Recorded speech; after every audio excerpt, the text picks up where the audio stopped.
Hello, everyone, and thank you so much for joining us for the Virtual College Exploration Fair for all of our Indiana students. You are signed up to hear from Kenyon, but just to let you know, we do have a lot of other really exciting sessions going on within the next couple of weeks. So make sure that you go to our website and sign up for more sessions.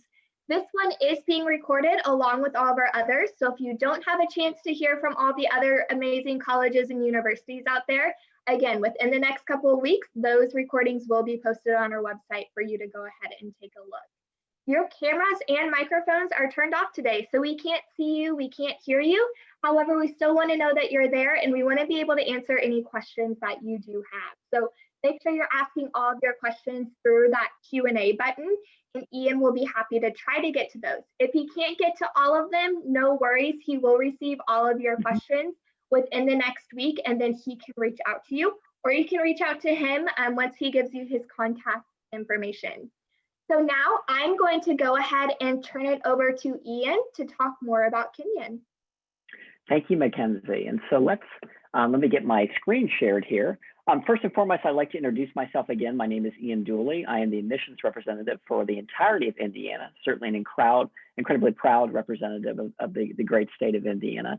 And today I have the distinct pleasure of talking to you more about Kenyon College and presenting some background information, certainly answer any questions that you may have, as well as talking about admissions and financial aid, particularly with regards to the pandemic and how that's kind of changed things and the ways by which Kenyon approaches reading and similarly assessing applicants. So with that, I will open up my screen share here and I'll pull up our PowerPoint and make sure that that's up and running and go here and we'll start from the beginning. So in talking about Kenyon, it's really important to describe, Kenyon's history and certainly provide kind of that foundation in order to kind of better understand what Kenyon is and similarly what type of institution it is. So Kenyon is the oldest private liberal arts college in the state of Ohio. We were founded in 1824. And with that, we have developed an incredibly rich tradition, particularly a literary tradition at Kenyon, but also an incredibly rich history. So when I speak to Kenyon's literary tradition, I would be remiss to not bring up that Kenyon is known as the Writers' College. And that's not to say that you should only be interested in applying to Kenyon if you're interested in English or creative writing. That is most definitely not the case. Certainly we welcome that though. But in talking about that, what we mean is that at Kenyon, we believe very much with good writing comes good thinking. And so at Kenyon, writing will encompass everything that you do, whether you be in anthropology or sociology class, whether you be in psychology, whether you be in chemistry or similarly English or similarly in a language class. That writing is just very much a part of who we are. And talking about the history of the institution as well, that's something that, again, has been very much a part of our history. But relationships are something that you'll hear either myself, a current Kenyon student, another member of the college faculty or staff, or similarly alums or friends of the college speak to, in the sense of a strong sense of community. Kenyon is a very relational institution. And in talking about that, since our inception, that has been a hallmark of Kenyon students' experiences, and similarly faculty and staff. We're very much community oriented. But in talking about that, Kenyon was the first college in the country to start a modern day faculty student advising, in the sense of hand placing a faculty member with a student so they can guide them throughout their 4 years at Kenyon, while also, being a strong support system both in and outside the classroom, and similarly life after Kenyon. And so in talking about that, we have an incredibly rich and proud history there. And certainly a number of notable other historical moments at Kenyon. The AP program started at Kenyon in the 1950s. And so love it or hate it, I always tell students it has its roots at Kenyon. It's certainly an incredibly rigorous program in its own right. And certainly, that's something that Kenyon is really proud of as well. Also being home to the oldest college bookstore in the country and the longest continuously running college bookstore in the country. A lot of Kenyon Snaffle facts as they were. I take great pride in learning a lot about the history of the college, but I won't delve too deeply there. But here in front of us, we have Middle Path and similarly the part of the academic quad. And right behind our blue, our purple text box here, we have what was the original library that we've had since the early 1960s. That's actually now been torn down, and we're getting ready to complete construction on our new library, as well as a new home for admissions and financial aid and a new academic building. And so all of that was a result of a $70 million gift that the college received. It's the largest gift in our history, certainly one of the largest gifts that any college in the country has ever received. So we're incredibly proud of that. And part of that money was also used to further our financial aid program at Kenyon. And talking about tradition as well, I always like to point out Ross Hall in the front here, dead center. Ross Hall is of particular importance to our first year students and our seniors, and that as the students matriculate to Kenyon's campus, the entire campus community gathers around and they watch our students participate in the first year sing, which are Kenyon related songs. Similarly, when students having completed their final exams and final papers and final projects and such, they kind of go out the way in which they came, and they return before commencement to engage in that first year sing, as it were. And so really a neat tradition on Kenyon's campus. And also in talking about Kenyon's campus, it's incredibly gorgeous. We're located on 1,000 continuous acres in rural Knox County in central Ohio. We're approximately about an hour outside of Columbus and an hour and 45 minutes southwest of Cleveland, to give you a general geographical idea. With regards to Indianapolis, I believe we're around 4.5 hours away from campus. So fairly close to home. I always tell students it's nice that home is fairly readily accessible, but you don't feel like you're in your own backyard, which is really, I think, important to having some independence when you're in college, and certainly something that we really are huge proponents of at Kenyon. I always like to bring up Middle Path as well. So on our 1,000-acre campus, we have a kind of the central artery of campus, as it were, which is Middle Path.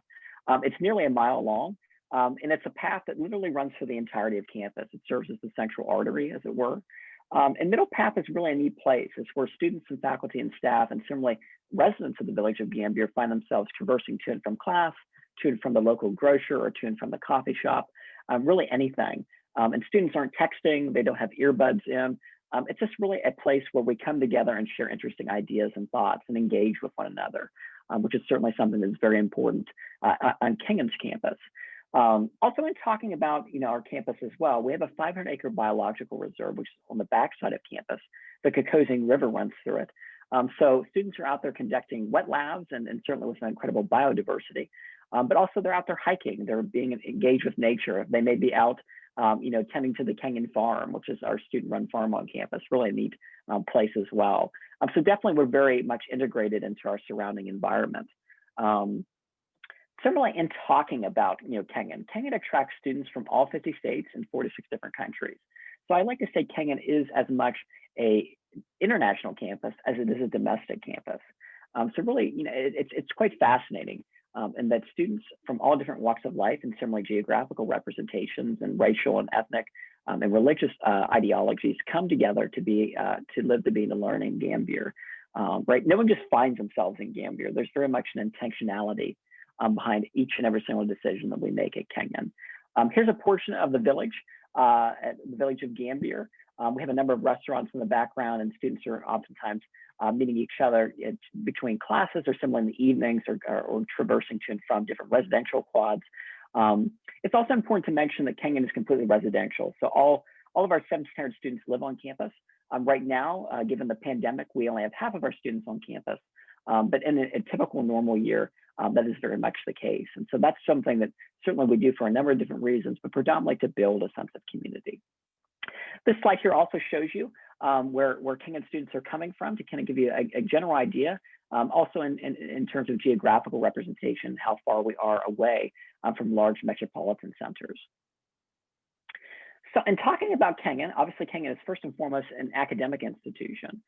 So at Kenyon, we have over 50 academic majors, minors, and concentrations in which students can really pursue their interests. And in talking about the academic program at Kenyon, there's an incredible amount of flexibility, right? In many institutions, you have to declare a major sometime during your sophomore year. At Kenyon, you don't have to declare a major until the beginning of your junior year in September. So there's a lot of time and certainly flexibility with which to make those decisions. And in talking about academics at Kenyon, we are very much the nerds, and we're self-prescribed nerds, and similarly interested in multiple different areas. We're looking for students that have a breadth of different interests. And similarly, in talking about that, it's very common for students to double major. Actually, a little over a third of our students double major, which is an incredible accomplishment. and oftentimes in seemingly unrelated areas. One of my favorite examples is I had a friend that graduated from Kenyon a few years back that was a studio art and physics double major. Now it's interesting in that one might ask, how does studio art relate to physics? Well, there's a lot of different ways in which they can relate. And that student is actually currently working at a marketing firm. And so students are approaching things in very unique and interesting ways and finding connections in which are seemingly not there, but they are. Everything is very much interrelated. And that's how Kenyon approaches academics. We're very interdisciplinary in nature. So these are our majors, minors, and concentrations.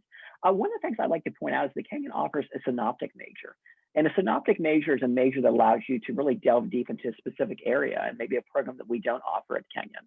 Oftentimes when students are interested in linguistics, and so certainly maybe they find themselves majoring in linguistics and so, or other areas as well. So I like to say Kenyon, really the sky's the limit. You shouldn't feel limited at Kenyon either, in an academic sense, a social sense, or really any sense. We're a place that really is incredibly liberating in terms of how one pursues life and similarly their academic pursuits and their social pursuits. So I always like to stress that at Kenyon. And talking about the academic program as well, we have our core diversification requirements. And what they are is the students have to take 2 credits or 2 units rather in each of the respective disciplines. So in the natural sciences, the social sciences, the humanities, the fine arts. We also have a quantitative reasoning requirement, as well as students have to demonstrate a year's proficiency in a foreign language. And so there's certainly ways by which students can circumnavigate that and find ways by which to fulfill those requirements. Also, in talking about particularly the natural sciences, Kenyon is very unique in that although we're an exceedingly traditional liberal arts institution, we're not monolithic in our thinking. So, for example, psychology is actually coupled with the natural sciences at Kenyon. I'm kind of harking back to the foundations of psychology being physiology and physics and as well as philosophy. And so really taking it's very much a natural science approach to psychology. We're one of a very select few institutions throughout the country that actually does that. And certainly as a psychology major myself, I very much appreciate. But that's just an example of ways by which Kenyon is very forward thinking. So in talking about the classroom experience, it's very important to talk about how Kenyon students interact in an academic setting. So 15 students is the average class size that Kenyon students find themselves in. And so oftentimes I get the question, what's the largest class size that students have found themselves in? And actually 2 years ago, the largest class we had on campus was 40 students, and that was virtually unheard of. It was quite literally the talk of the town. And at Kenyon, it's not something that doesn't happen. We don't have large lecture spaces. Similarly, when classes get larger, we oftentimes will add another section. And so we really try to keep class sizes at a bare minimum to enable really interesting discussions. As we see here on our left and our right, at Kenyon, we approach education very much. It's a very active role, and both for the obviously the instructor, but also the students, in the sense that classes are very much discussion based. Even classes maybe like chemistry or biology or other classes that tend, just by the nature of the discipline, to be very lecture based. They're still very much engaging, requiring students' thought and similar interaction within the classroom. And so that's really important. At Kenyon, there's no sleeping in the back of a lecture hall. There's no missing class and your faculty members don't know that you're not there. That's just unheard of. Actually, Kenyon faculty are well known for reaching out to students if they're not in class and making sure that you're okay. And similarly, if you need anything. And so there's a lot of accountability at Kenyon. And I think that that's something that's really important and harkens back to our incredible sense of community and one that we tried to continue to build upon while at Kenyon. So in talking about, again, our literary tradition at Kenyon, I would be, again, remiss to not bring up the Kenyon Review. So the Kenyon Review is one of the nation's foremost literary publications. I believe that there are 6 publications in a given year. And so it's really important to mention how, although independent of the college, the Kenyon Review really works hand in hand with Kenyon as well as Kenyon students. And so in a typical year, we have 84 students that work at the Kenyon Review serving as associates, and they serve as first readers for submissions all throughout the world. So really an incredible opportunity, particularly for students who are interested in creative writing. And also may be that students are interested in maybe working in publishing or similarly journalism or areas such as those. It's really an incredible resource on Kenyon's campus. Anyone in the literary world is well familiar with Kenyon. And just I could go on and on and on about the Kenyon Review. but certainly just an amazing resource and facility at Kenyon. And we also offer the Young Writers Program. And so the Young Writers Program is hosted by the Kenyon Review. It's taught by Kenyon faculty during the course of the summer. And so I would encourage you, if you're underclassmen, to check that out. Obviously, with the pandemic, it's taken on a different form in a virtual sense. But we hope to have students, obviously, again, on campus to participate that in the future, as well as our summer science program. And those are science courses and similarly a program that's taught by Kenyon faculty members within the STEM-related fields. So in talking about the arts, Kenyon is a very artsy place. And certainly I like to tell students that Kenyon is dripping in the arts. And what I mean by that is that arts very much encompasses, again, like writing, very much of Kenyon students' lives and similarly community members' lives. Here, where I like to point out that Kenyon has the Gun Gallery. So the Gun Gallery is Kenyon's very own professional art museum. Very few colleges throughout the country have an art museum of their own. We have very impressive holdings in our collections. If anyone knows Dale Chihuly, he was an incredible glass blower and similarly creating wonderful and amazing works of art through glass, via oftentimes chandeliers. We have a number of works by Chihuly, Matisse and Picasso, works on paper and other sculptures and things like that from really amazing artists. But also aside from the collections holdings, in a given year, students are often exhibiting their own work in the Kenyon in the Gun Gallery. And so that's really incredible, right, to have those experiences to get that professional setting, particularly for our studio art students as well. But also if you're interested in preservation or similarly working in a museum, all aspects of art are certainly alive and well at Kenyon. Oftentimes, many students find themselves interning at really impressive museums throughout the world and certainly the country. Oftentimes, students, particularly at the Met, I think of the New Gallery in New York and MoMA, to name a few of recent internships that students have had. And I think a large part of that is because of the incredible resources that are afforded to students at the Gun Gallery. And typically in a given year, 50 students work as interns at the Gun Gallery. I always like to point that out. And you need not be a studio art major, similarly like writing English or writing or music, to participate in anything at Kenyon. I also think of drama as well. That's certainly very important. And talking about research at Kenyon, that is really something that I think Kenyon does remarkably well. So we have our Summer Scholars program at Kenyon. And so students can conduct research in the natural sciences, the social sciences, as well as the humanities. And typically in a given year, we have 75 students during the course of the summer working with Kenyon faculty to conduct research, whether it be faculty members research or own self-designed research. And so that's really an incredible opportunity. Again, Kenyon is very much about accessibility. So we offer a $3,500 stipend for students to conduct this work on campus. Again, we know that many students would not be able to go an entire summer without working. And so we want to be cognizant of that. But also as well, I like to point out that many times students are published in really prestigious academic journals or really interesting publications in their own respective fields. And so that's really important, right? That lends itself well to being very successful in graduate school and similarly medical school or even law school. And I'll talk a little bit about those later, this professional planning. But I think a lot of that success translates, again, from the incredible research opportunities that Kenyon offers students, but also our writing background and foundation that we provide students as well. Kenyon also really prides itself in sustainability. So this is an example of one of the sustainability initiatives at Kenyon, and that 46% of the food that's sourced at Kenyon is sourced locally. And by locally, I mean within 50 miles of campus.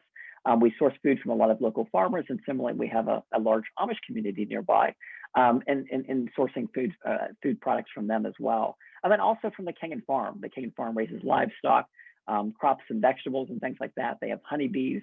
So really, taking a very ecological approach, certainly an environmental approach to how we pursue life at Kenyon. And that's really important, right? We want to preserve the world in which we live and certainly help our communities in the process. Again, community is very much something that's integral to life at Kenyon. Obviously, not just on Kenyon's campus and not just in Gambier or Mount Vernon, the moderately sized city next door, but also our broader community. And so I always like to point this out as well. This is actually a new site, although it doesn't do quite justice to the size of this portion of the dining hall. We only have one dining hall on campus. Really an incredible facility. It's much of it's glass and shows the rolling hills to the north. But on the other side, we have Old Side, what we call Old Side, and it very much looks like the Great Hall in Hogwarts for you Harry Potter aficionados. So definitely a really cool aesthetic scene on Kenyon's campus. Campus is kind of a mixture of Gothic Revival architecture and ultra modern architecture. And also in talking about athletics at Kenyon, Kenyon is a remarkable institution in a number of different ways, also outside of academics. I'd like to point out that at Kenyon, and this is actually, I should point out, this is the Kenyon Athletic Center. This in particular is our aquatic center underneath the Kenyon Athletic Center's roof. It's constantly lauded as one of the best collegiate athletic centers in the entire country, and rightfully so. It looks like a giant glass airplane hangar. I'd encourage you to check out the CAC on YouTube or similarly online as well. But in talking about Kenyon's athletics programs, we hold 60 NCAA national championships.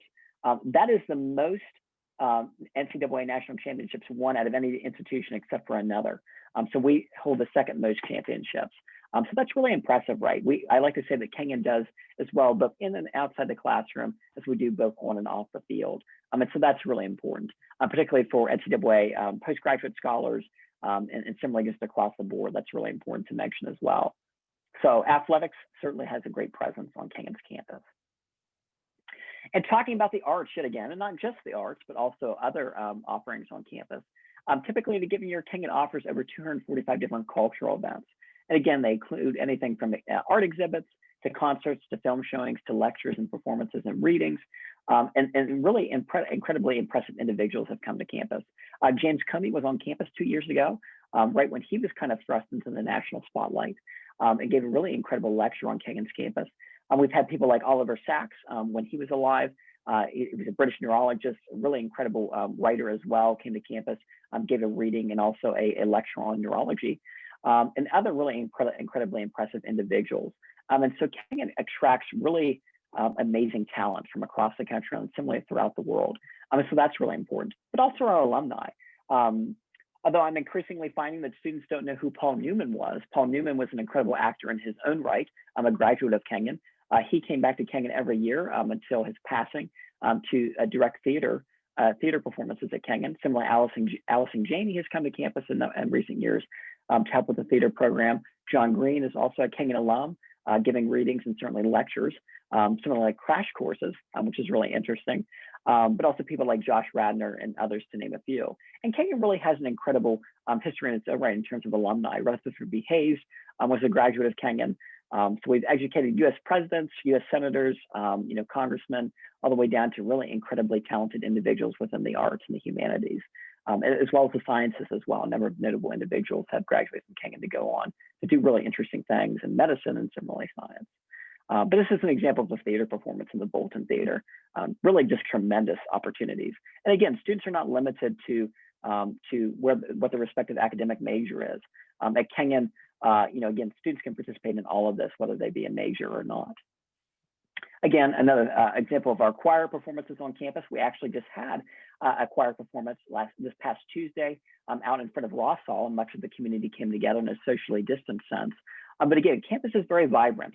We're not letting the pandemic get in the way of student life, and similarly offering cultural events and everything else in between.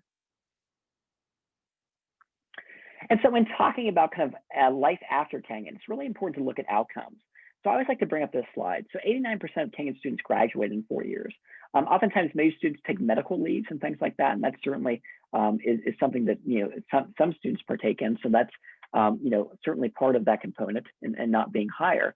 But in talking about that as well, that's certainly well above the national average, and certainly very high amongst our peer institutions as well. So Kenyon prepares students, and not only prepare students well for life after Kenyon, but they support each other, well during their 4 years while at Kenyon. I'm also looking at how alumni find themselves and similarly their work. 88% of alumni find their work satisfying. That's really incredibly important, right? You want to be in the field that you're interested in and similarly finding that work fulfilling. At Kenyon, we truly believe in the idea that everything in life can be fulfilling and worthwhile, and we really push students to really obtain those goals and certainly have the support system by which to actually reach them. But I also like to point out this last statistic here. 98% of Kenyon students that apply to graduate school are accepted in one of their top paid choices. That is incredible. Again, one of the things I like to point out is that Kenyon is kind of a feeder school for the top research institutions in the country.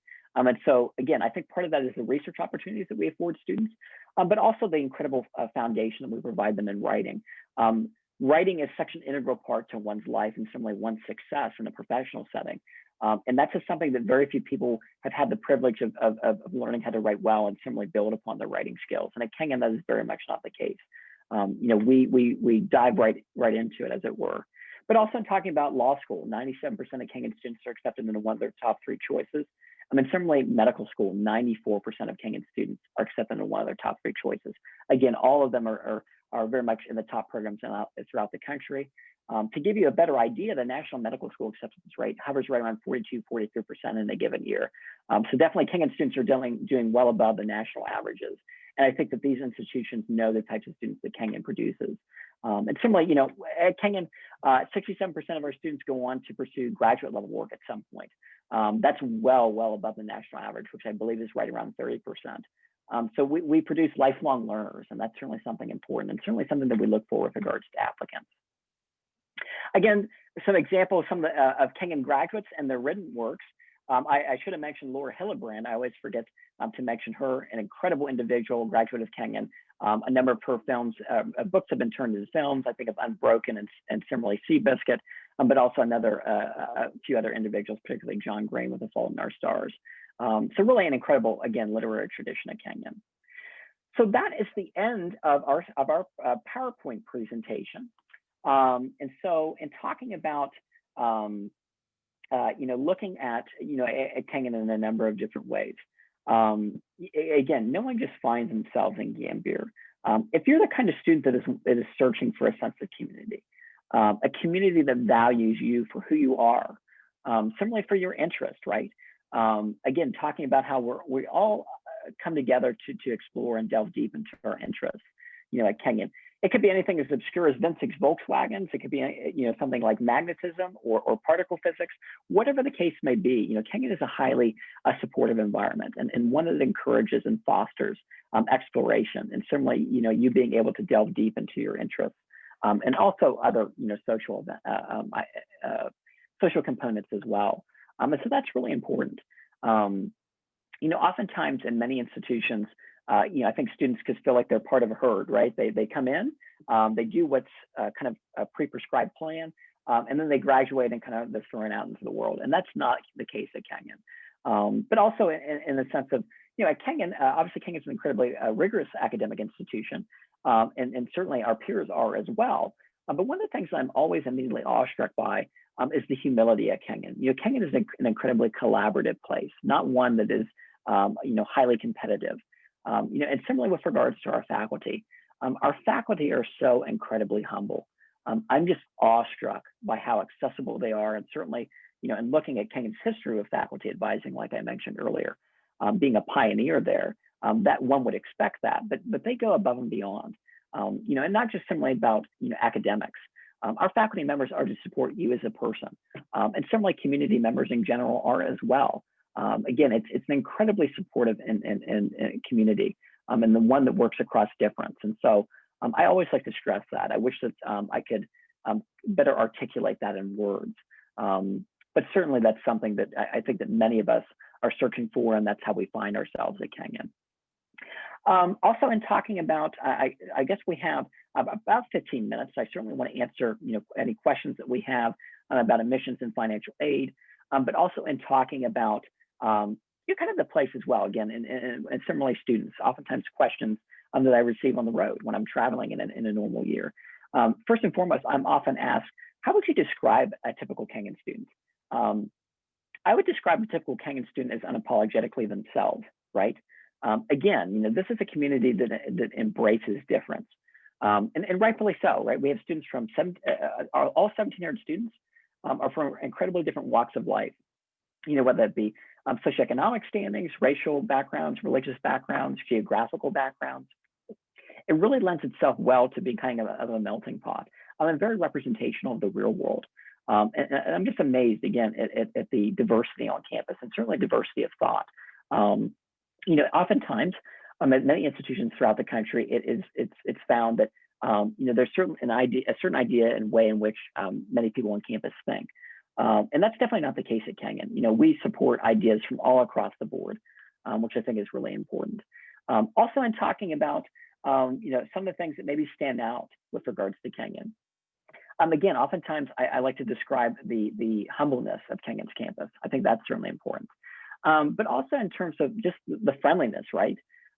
It's something, I don't know if it's just because we're in the Midwest, but there's something, I don't know if there's something in the water or something in the air. Pardon the poor example, excuse me. But in talking about that, really, it's unbelievable. When you're walking down Middle Path, people are smiling at you, they're engaging in conversations. It's just a really incredibly friendly place. And I think that, again, harking back to that sense of community, it's certainly a huge commitment to decide where you're going to spend the next 4 years of your life. I think it's certainly important to, again, find a place where you're going to be able to not only find a sense of belonging, but also being able to contribute and certainly, find a place that accepts you for who you are.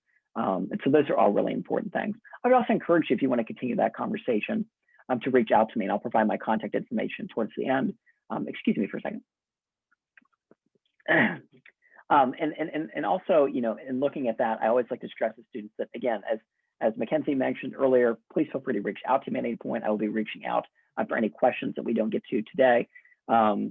But now I'd like to kind of transition into admissions and financial aid. So in talking about admissions at Kenyon, we like to use the word holistic.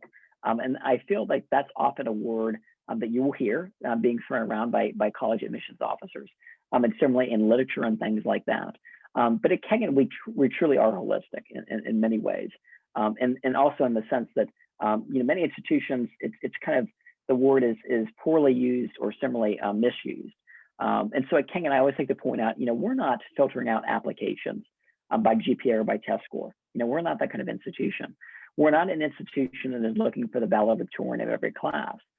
We're looking for individuals that not only would be a good fit for Kenyon's campus, but also, want to contribute to this campus community, want to dive in deep and really take a hold of their learning and certainly find that responsibility there. We're also, looking for a vibrant community. And so that's certainly something that we're looking for again. And that's really important, right? Certainly, Kenyon students are some of the brightest in the country. And that's certainly something that we take great pride in. But we're also looking for individuals, again, that have that sense of belonging, that are interesting and not kind of monolithic, right? We're definitely not stuck in a very linear way of thinking. And so that's really important to mention. And then referring back to holistic admissions practices, at Kenyon, we read everything and we spend a significant amount of time on your applications, right? We recognize that you've oftentimes put your soul and certainly, maybe tears and certainly many long hours and evenings and nights into your application. And we want to put forth a proportional amount of time back into reading those. And so, for example, for the entirety of Indiana, I will read every single application that comes through. And I typically spend 30 to 45 minutes on a given application, at which point one of our other admissions counselors will serve as a secondary reader. And they'll spend a similar amount of time reviewing that application as well. Again, great care is taken into trying to develop a sense of who you are as an individual, right? Not only in the classroom, but also outside of the classroom, through anecdotal evidence, through your letters of recommendation, similarly through your extracurriculars and also your essay. And so those are all very integral and important components to one's application to Kenyon. In talking about the application, we place the most emphasis on your college transcript. And so that's really important in any given year. Now, granted, this year we have gone test optional for this upcoming cycle. Whether that remains the case is yet to be seen. We're still certainly having those conversations. But for this cycle, we're not requiring standardized exams. We're doing that for a number of different reasons, right? Oftentimes, many students simply haven't had the opportunity to sit for a standardized exam. Similarly, many times students have taken a standardized exam or they're wanting to improve their score. And they're simply not able to do that, or they don't feel comfortable to do that, right? And that's really important. Safety is of the utmost importance at Kenyon, not only for our community members, but also for our prospective students and everyone in a broader sense. And so I tell students that you're not going to be held at a disadvantage should you not submit standardized testing scores, whether you've taken them or have you not, obviously. But also in talking about that, again, we're placing the most emphasis on your high school transcript. Now, for students that submit their standardized test scores or are thinking about it, I would encourage you to do so if you feel that they are representational of you and your ability, right? They're certainly not going to hurt you in that sense, and also provide another piece of context, another piece of information. But again, we're very much about equality and equity at Kenyon, and maintaining a level playing field, right? And so that's really important, particularly in today's day and age, right? With students dealing with a lot right now. Also, in going through that, certainly Kenyon is going to be exceedingly understanding and very considerate of the fact that students were kind of thrust, for the most part, in a virtual learning environment this past spring. And similarly, many students have been working in a virtual or a hybrid model, or even on campus under very different circumstances than they would be in a typical year. And obviously that may have effects on grades and similarly other performances, and also in terms of extracurriculars. We're not going to hold that against you if you're not able to participate in extracurriculars, right? We're very realistic and certainly down to earth, and I think that Kenyon likes to recognize that everyone's human, right? And so we're wanting to approach admissions in that way, and so that's really important as well. But also in talking about that, again, every part of your application is very important, and I cannot stress that enough. We read everything, and so anything that you feel pertinent for us to get a better understanding of who you are as an individual is certainly something that we welcome, and we're certainly something we're looking to read or to view. Also, in talking about on applying to Kenyon, it's really important to mention that at Kenyon, you're automatically considered for merit scholarships upon applying, and so that's really important. And so you need to do nothing else to be considered for those, except for our talent-based scholarships. So our talent-based scholarships are in studio art, creative writing, as well as music. And each of those scholarships have different stipulations, but oftentimes, you can, like particularly with the music scholarship, you don't have to be committed to majoring in music to receive that scholarship. And so that's really important. And those are incredible opportunities for our students, certainly some of the larger scholarships that we afford students on Kenyon's campus. And I always encourage students to apply for those. They require supplemental or portfolio materials, and it certainly doesn't hurt to apply for them. I always encourage students to do that. But also in talking about our KEEP and our STEM scholarships.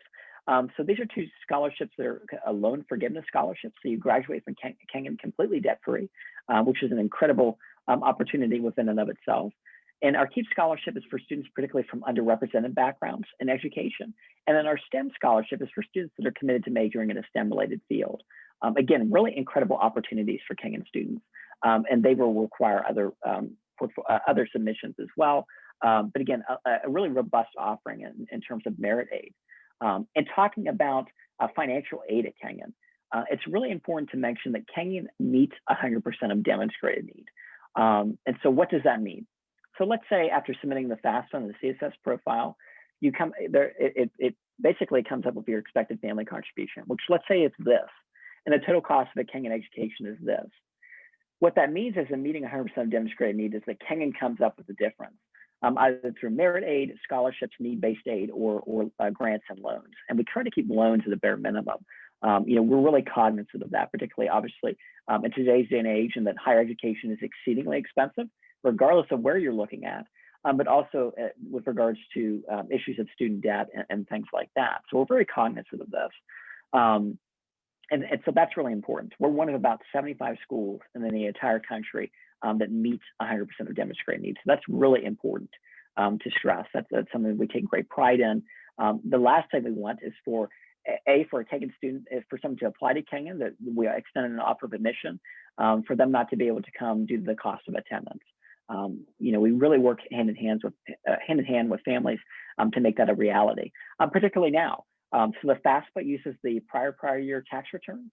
And so in recognizing that many families or similarly guardians' financial circumstances have changed as a result of the pandemic, we're working hand in hand to make sure that we're taking those changes into consideration and making sure, again, to meet 100% of demonstrated need. And so that's really important. Again, I like to think that, Kenyon takes a very humanistic approach to admissions, and there's people to talk to, and similarly, we're trying to make everything a reality and go above and beyond, for our students and similarly our admitted students and our applicants as well. And so that's really important. And so that's kind of a general overview of admissions and financial aid. I always like to talk about the types of applications that we have at Kenyon. And so at Kenyon, we offer two types. We have early decision and regular decision. So for those of you that may not be familiar, I know that there's a lot of application types being thrown around, such as early action, regular decision. Early decision is difficult to oftentimes maybe try to figure out what exactly the distinct differences are. And what early decision is basically it's a binding obligation, a contractual obligation. And so it's something that both you, a parent or guardian, or similarly a high school counselor or a college a counselor sign, stating that if you're extended an offer of admission, you will in fact matriculate to Kenyon.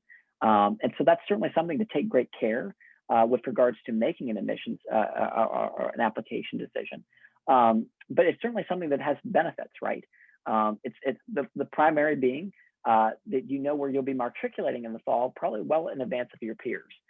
So while they're kind of running around and trying to figure out what it is that they're going to be doing or where they're going to be at next year, you'll know exactly where you'll be, at least with regards to a positive application to Kenyon. And so that's really interesting. With early decision one, that deadline is November 15th. And typically students are notified mid-December. Also your aid, your financial aid award, and similarly your merit, any merit scholarships that you receive will also be issued on the time of receiving an admissions decision. And so that's really important. You know exactly where you stand.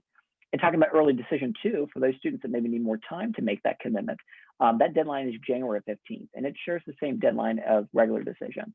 And so early decision two, you're notified mid-February. And so that's certainly something that, again, if you need more time to make that decision, we afford students that opportunity. And again, knowing well in advance of your peers where you might be matriculating come the next fall. And also in talking about regular decision, again, January 15th, that's the deadline for that particular application, and you're notified mid-March. You have until May 1st, which is fairly typical for most colleges with a national prominence, in which to make an admissions decision. So a lot of flexibility there as well. I will say that a little over half of Kenyon students come into early decision, and that's both between early decision one and early decision two. And Kenyon's very fortunate, right, in that we have a very self-selecting applicant pool. So the vast majority of Kenyon students will not only thrive at Kenyon in an academic sense, but obviously Kenyon is their first and foremost their primary choice. And so we're very fortunate in that regard. So I would say that there's necessarily any admissions advantages, although in terms of regular decision, we receive significantly more applicants. So statistically, it becomes a little bit more competitive with regards to regular decision as well. So I guess things to keep in mind. And talking about those deadlines as well, those are the same, the financial aid deadlines are the same for those respective applications to which you're applying. So ED1, again, your CSS profile and the FAFSA need to be in by November 15th. And we're certainly recognizing that obviously, a lot of things are changing and families are dealing with a whole host of other things right now. So we're certainly being very accommodating in terms of making sure that, families get those financial aid materials in. And so that's really important. So that's our information on kind of a little bit of a brief and somewhat comprehensive overview of admissions at Kenyon. I would kind of like to end today's session in giving some advice in terms of applications and things of that nature. So Kenyon only requires the common application essay. We also don't have an application essay. I should have mentioned that earlier. And I understand the irony in being known as the Writers College is that we don't require a supplemental essay, but we kind of do that for a number of different reasons, and predominantly to your benefit, right? And that this is an essay that you're going to be submitting to all of your colleges, so we certainly encourage you to do your best. But also in that, we find that, a lot of times supplemental essays don't reveal much different in terms of what we find through the common application essay, given that it's very broad. So I always tell students to put forth their best effort, obviously, but kind of in ending with a piece of advice, we like to see who you are as an individual. Oftentimes I feel like students pick up a book, maybe 50 successful college application essays. And certainly that's great, kind of getting an idea of what maybe students have written in years past. But again, they're very formulaic and they don't reveal who you are. And oftentimes the most memorable applications are those in which students really present who they are as an individual, what maybe they find meaningful to them or an experience or something like that.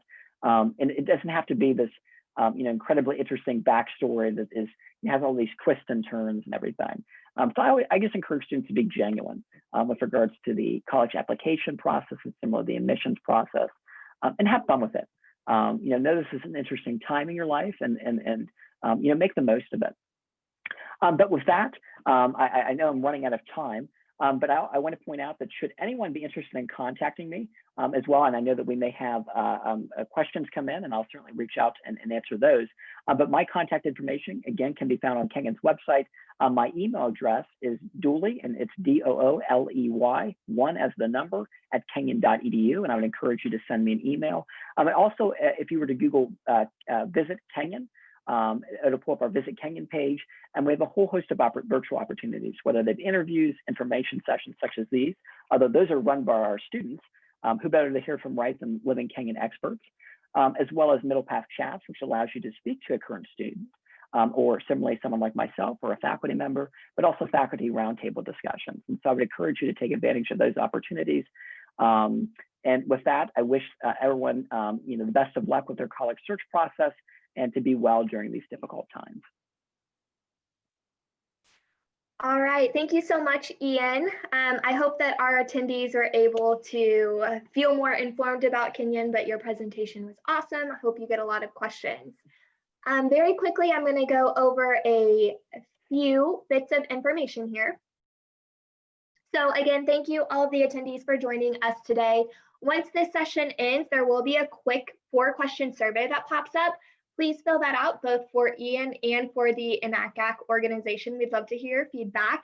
Reminder to sign up for more sessions. Make sure you're taking all the opportunities that are given to you during this semester. And this was, again, recorded as well as all the other sessions. So that's all that we have for you today. Again, thank you for joining us, and have a great evening. Bye-bye.